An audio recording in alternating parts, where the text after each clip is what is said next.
In this video we'll be continuing with the C# video tutorials. So in this video we'll be just talking about some structures in C#. So we already talked about these in the notes a bit. So I believe we're just going to be going over a lot of the same stuff. So it's just some more structure practice. So far when we've created apps that keep data in individual variables, sometimes relationship exists between items of data. So for example, a used car dealer's inventory might use a variable shown. So for example, we could just like so far we've just been doing this. So we have, for example, a string make. We had an int here, and we had a private, for example, double mileage. So we've had different fields here.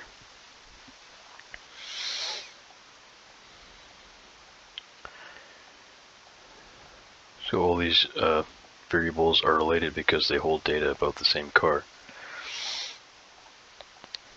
But to the compiler, they're different, pretty much.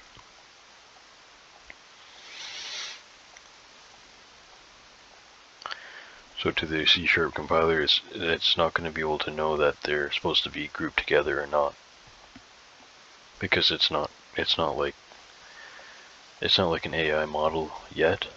Like there's a lot of steps to do that. So that's very complex code, which is like the last thing we'll ever do on this channel. But pretty much, I think we will pretty much, not like forever, but like as far as like the core coding concepts, it's like pretty much that's the last thing. So I haven't even done that yet.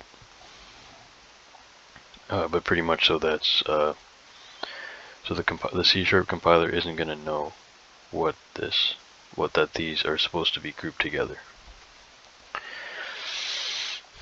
So so to create a relationship between variables, C# gives you the ability to package them together into a single item known as a structure.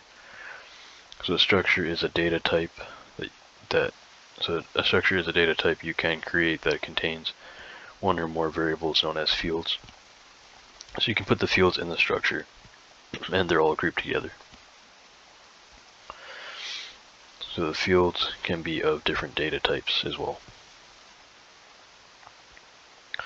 So the general notation of a structure is, we've used this before in C programming. You can also use this in like MQL5, the C++ framework for programming, like trading bots and stuff. And I believe structs are also in C++ as well. So there's just like a C thing. So what we have here, but structures are not in Java, I believe. They're not in Python, I believe. Pretty much they're just like native to C. To any C language. They might be like hiding in some languages, but they're definitely like not part of the core concepts. For example, C# doesn't have pointers, so it makes it easy, more like Java. C++ has pointers, and it's harder, more like C. I like C# more than C++, but they're pretty much the same thing, just the pointers can get tricky. So before a structure can be used, it must be declared, obviously. So we talked about this in the notes. So pretty much we can. So let's just talk about the notation which we've already done. We'll just talk about it again. So the general notation of a structure is, you call the struct keyword, then you go structure name. So struct is a reserved word in C#. And we'll open a block, and then here we'll have fields. So fields, field. Fields can be different types.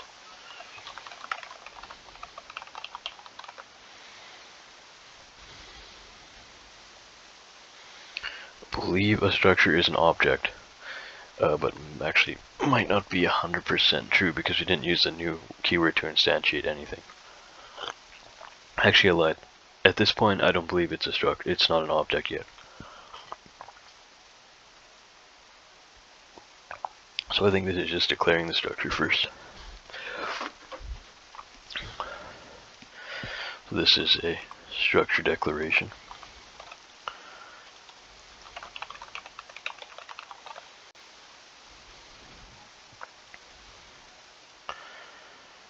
So this is a structure declaration.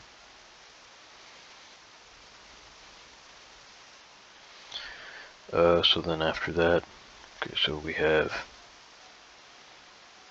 okay, so that was our general notation, structure declaration. So now we have, so the first line of the structure declaration begins with the keyword struct. That's a reserved word in C#, followed by the structure name. A set of braces appear next. So obviously we open up a block. Then inside the block you can have one or more field declaration. Usually you have like at least a few, not always. Well, I guess you could have a structure with just one field if you want. You may need to do that. So for example, let's actually declare a structure now. So I believe we can just put it up here in the fields.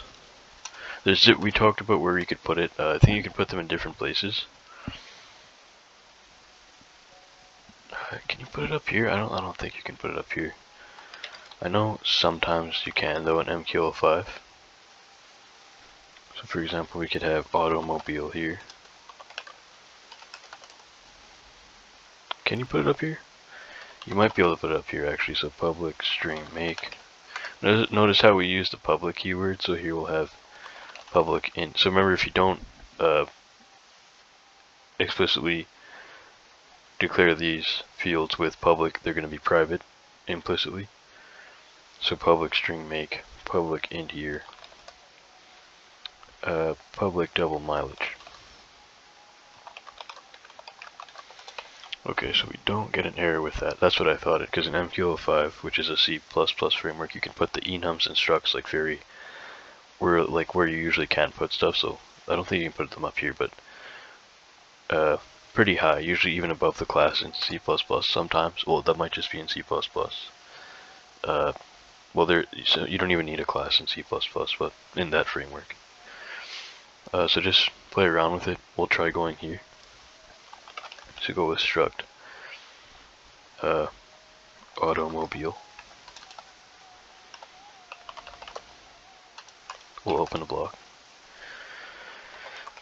Go with public string make again. Then we'll go with public int here. And we'll go with public double mileage. Okay, so then I thought you have to do this, or is that just a C programming thing? I guess not. So that's how you do it. You don't need that semicolon.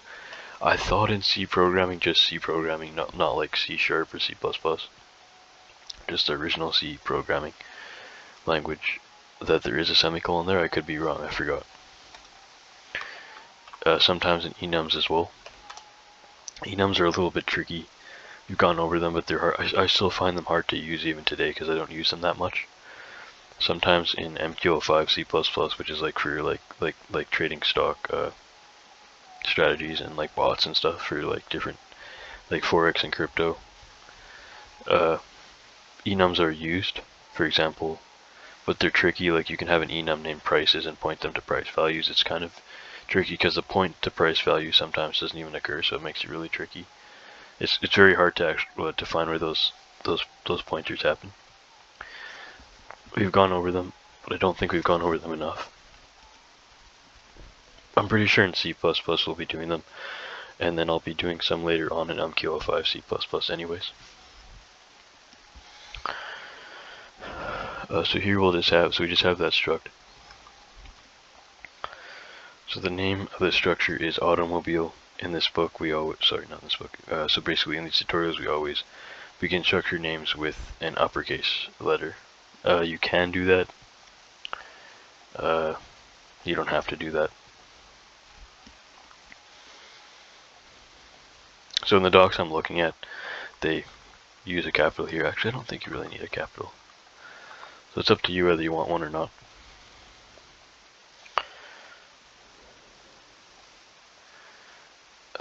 Actually, it could be okay. So like, again, it might be a kind of like, for example, when you create a constant, you make them all capital. That might be the convention to make structs capital as well.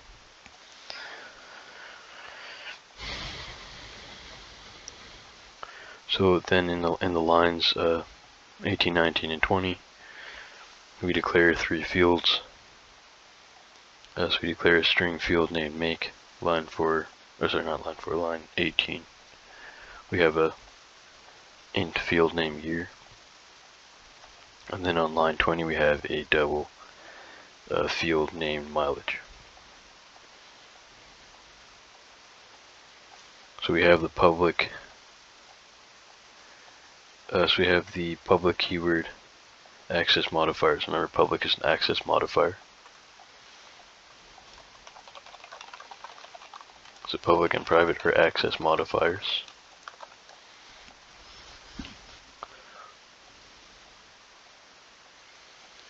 So it specifies the field. The keyword public is an access modifier that specifies the field can be directly accessed by statements outside the structure. Remember, public allows you to to access things outside even the class, I believe. So just be careful with that.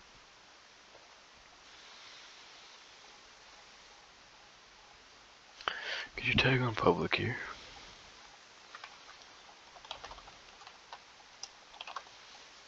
Okay, I think you can. But I think if you don't, it's private. So just be careful with that. Because remember, it makes your stuff more hackable pretty much if it's accessible outside the class.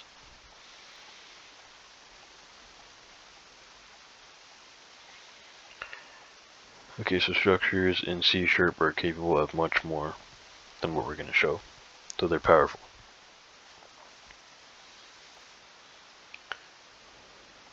So you can also write methods inside of structures.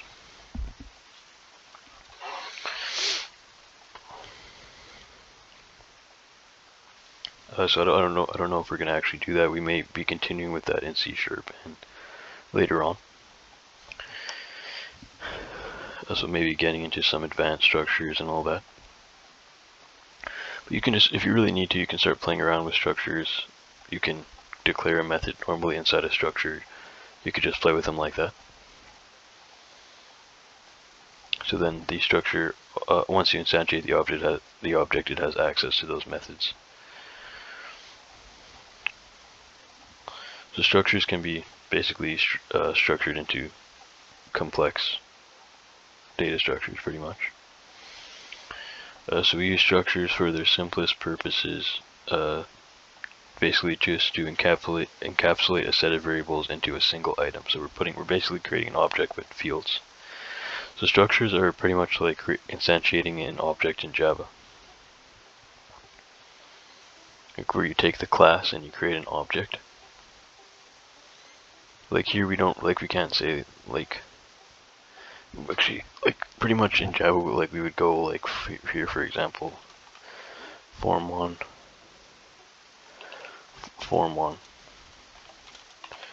points to new Form1.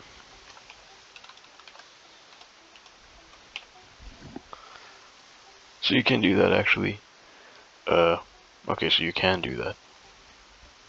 But this is a Windows Forms app, so that wouldn't really make sense. Like you go like form1 dot and you call a method. So you can also do that with structs too. But if you need to do that, you can. This is a GUI language, so you don't really need to call methods like that.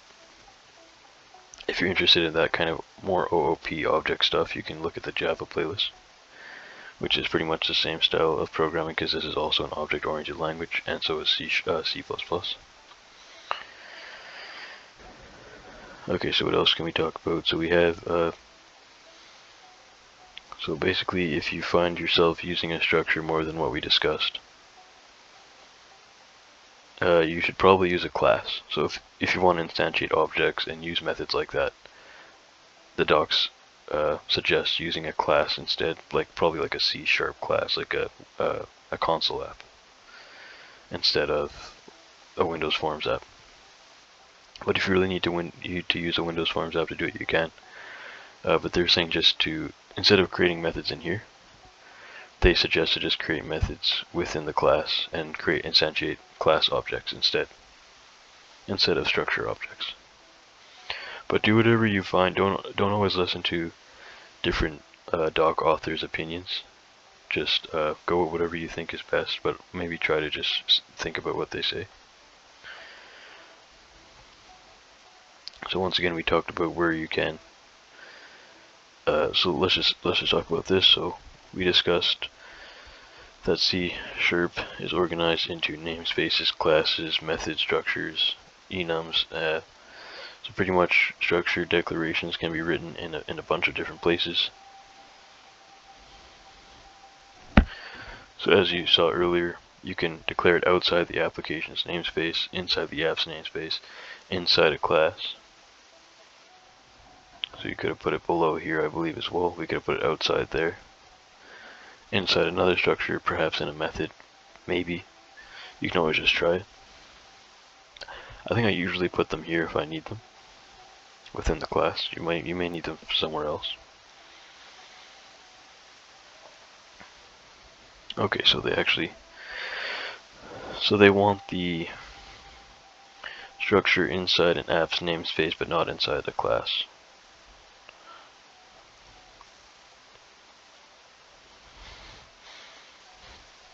That might be correct, so let's just go with that then. So I'll copy this, cut it, and put it above here.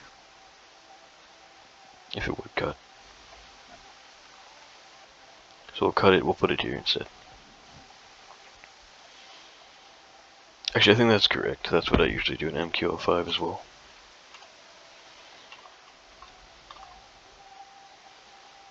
You often put enums and structs above the class. I think that's correct.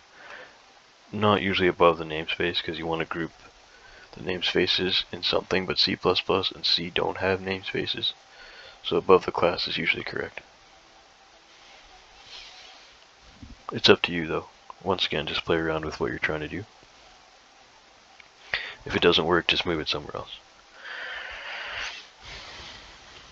Okay, so let's see what else we have here.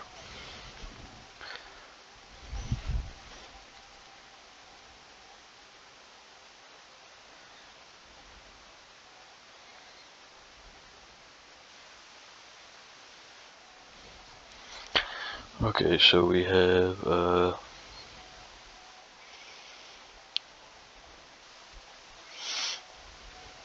so where to write a structure, we talked about that.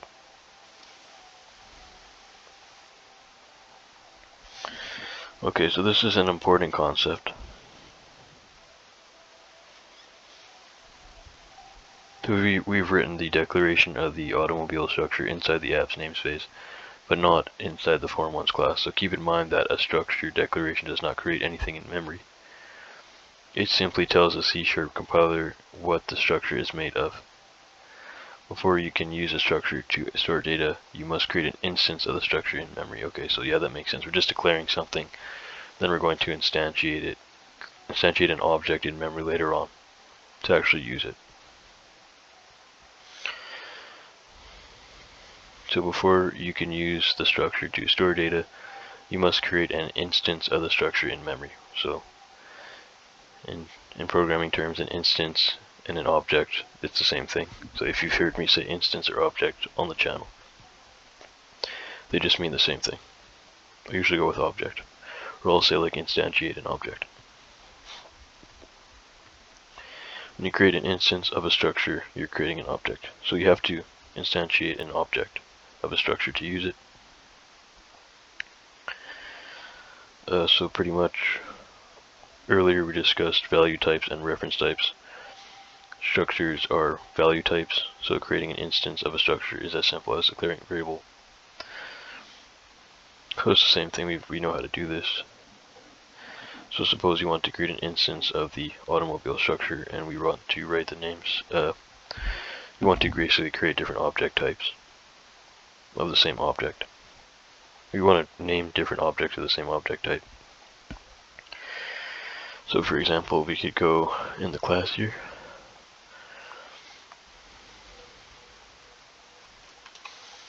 So we could say that we have an automobile. Whoops. We could say that we have, for example, a car.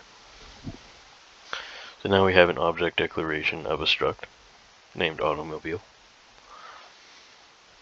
So this is a automobile struct object reference named car.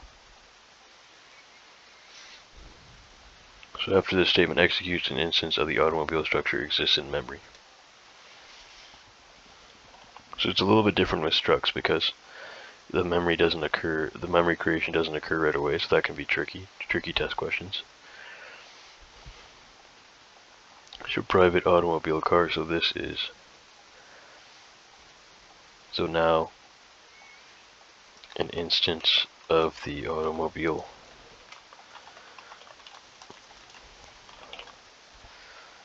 struct exists in memory.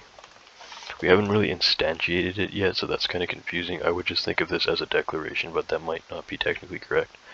For me, I would just think that this is a declaration of a struct object reference variable. So after this statement executes, okay, so the name is car. The name of the object is car. So perhaps it's an object in memory that hasn't been instantiated 100% yet. It's a little bit confusing. You can create multiple instances of a struct with a declaration statement. So we could have said here, for example, car, wherever we said that.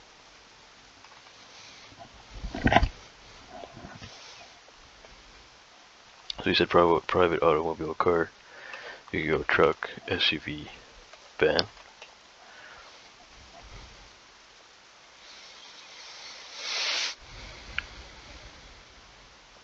Okay, so now that remember every one of these struct objects now have access to these fields. So you can call the fields with the dot operator. Because every, for example, truck has a make, a year, and a mileage because it's an automobile. Every SUV has a make, year, and mileage because it's an automobile, van, car, same thing.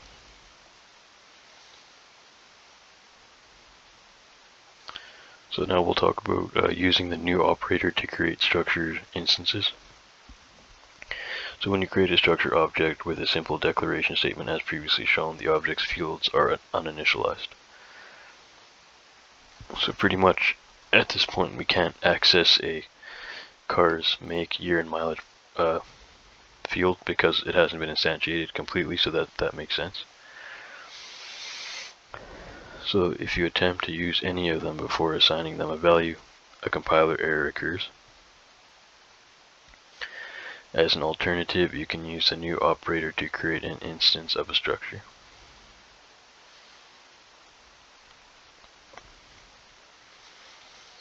Okay, so we have, for example, we can go down here. I believe we'd have to do this in the constructor. So we could go, I think we can go car points to new automobile.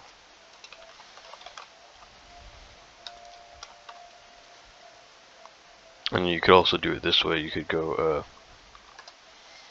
for example, like Mustang. Actually, no, you'd go automobile. Automobile. Mustang points to new automobile as well. This is two ways to do it. One's with a declaration and points it to its object. One is a full declaration and instantiation of an object in one line.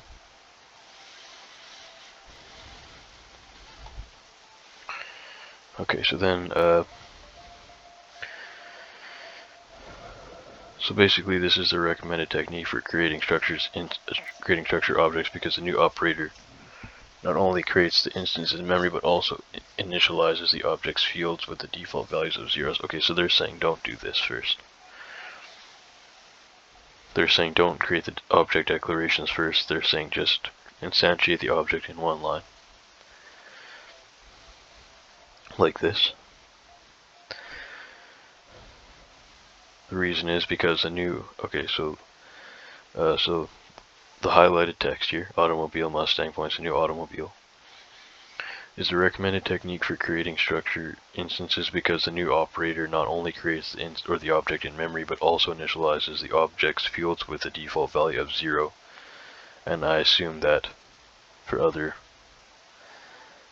objects, for example null, maybe perhaps with like strings or any other object types, if the structure contains any fields that are reference variables, they are initialized with a special value null. So pretty much I believe the string would be null and the int and double would be 0. So basically number types point to 0, even objects that you create on your own. Another, well, I guess if it's an object itself, it might point to null. So just be careful with that. So we showed how to, we showed some different examples here. Okay, so what else do we have?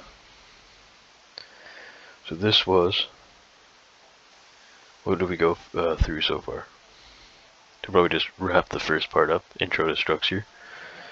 So we have, we've already done an intro to it, but this is more coding examples. So we have structures, how to declare and initialize structures. We have then how to use, or basically how to use a new operator to create structure objects. In the next video we'll be going over accessing a structure's fields. So thanks for watching, guys. If you guys liked the video, you can like and subscribe to support the channel for more programming and investing tutorials. In the next video we'll be going over accessing a structure's fields. So thanks for watching. Hopefully I'll see you guys there. Take care. Thanks.